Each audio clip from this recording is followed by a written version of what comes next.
દર્શક મિત્રો, મહામંથન મંતવ્ય ન્યૂઝમાં આપનું સ્વાગત છે। ભાવનગર શહેરના કુંભારવાડા વિસ્તારમાં ફરી કાયદો અને વ્યવસ્થાની સ્થિતિ કથળી છે, જેમાં 4 થી 5 જેટલા શખ્સોએ એક યુવકને ઢોરમાર માર્યો છે ને તેની ગાડીમાં તોડફોડ પણ કરી છે। આના કારણે અનેક પ્રકારના સવાલ ઉઠવાની શરૂઆત થઈ છે। જે રીતે ભાવનગરમાં છેલ્લા થોડાક સમયથી અસામાજિક તત્વો બેફામ બની રહ્યા છે ને કાયદોને કથળીને પી ગયા હોય, ઘોડીને પી ગયા હોય તેવી સ્થિતિનું નિર્માણ થયું છે ને મારામારી, હત્યાના પ્રયાસના જે ગંભીર ગુનાઓ સામે આવી રહ્યા છે, આ ચિંતાનો વિષય પણ બન્યો છે।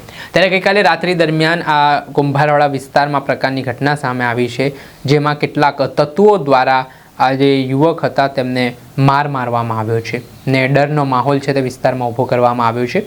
હવે આ ઘટનામાં કહેવાય રહ્યું છે કે કુંભારવાડા વિસ્તારમાં આવેલા બાથાભાઈ ચોકમાં રાત્રિ દરમિયાન વિશાલ નામના યુવક પર અંગત અદાવતને લઈને 4 થી 5 જેટલા શખ્સોએ મળીને તેને માર્યો। ત્યારબાદ ધમકી આપી ને ધમકી આપ્યા બાદ વિશાલ નામના યુવકની જે ગાડી હતી તેને પણ તોડફોડ કરવામાં આવી।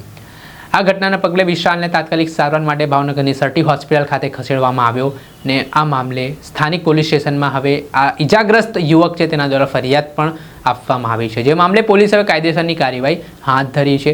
આ ઘટનાને લઈને વિશાલે શું આખો ઘટનાક્રમ જણાવ્યો છે તે સાંભળો। તમારું નામ? મારું નામ વિશાલ।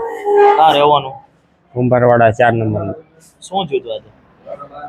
મને 3-4 જણા મને ઊભી રાખી ગાડી અને ધોકાન શરીર બરીન બધું કાઢીને ડાયરેક્ટ મને મારવા જ માંડ્યા। કોને માર્યા?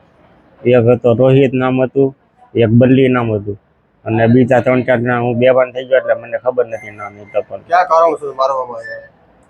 એક ભાઈબંધ મારે એને રખડું કે નહીં તે એને નહોતું ગમતું એવું હતું અને એના ખાતામાંથી મારી ગાડી કાઢું એટલે એને નહોતું ગમતું, એના કારણે મને માર્યો। આ બનાવ ક્યાં બન્યો?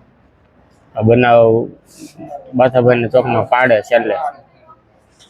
માથાકૂટ આખું કારણ શું હતું? માથાકૂટનું કારણ હતું કે હું જે ભાઈબંધ રખડું કે નહીં એટલે એને નહોતું ગમતું એવું હતું। એ ભાઈબંધનું શું નામ? મયુર। એને સુણી હે ને દવા દીધી ભાઈબંધને? છોકરી બાબત નહીં દીધી કે બીજી કાંઈ? હા। આજે સમગ્ર ઘટના બની છે તેમાં વિશાલ નામના યુવકે આ ઘટનાને લઈને કેટલાક સવાલો ઉઠાવ્યા છે ને જે રીતે અજાણ્યા શખ્સોએ અંગત અદાવતમાં જે માર્યો છે તે મામલે તેમણે ફરિયાદ પણ આપી છે, જેને લઈને પોલીસે મારામારી સહિત જુદી જુદી કલમો હેઠળ ગુનો નોંધી હવે કાયદેસરની કાર્યવાહી હાથ ધરી છે। દર્શક મિત્રો, આ અહેવાલ દર્શાવી રહ્યા છે ભાવનગરથી અમારા સંવાદદાતા ફિરોઝ મલિક। આવા જ વિડીયો જોવા માટે મહામંથન મંતવ્ય ન્યૂઝ જોતા રહો, લાઇક કરો અને વધુમાં વધુ શેર કરો।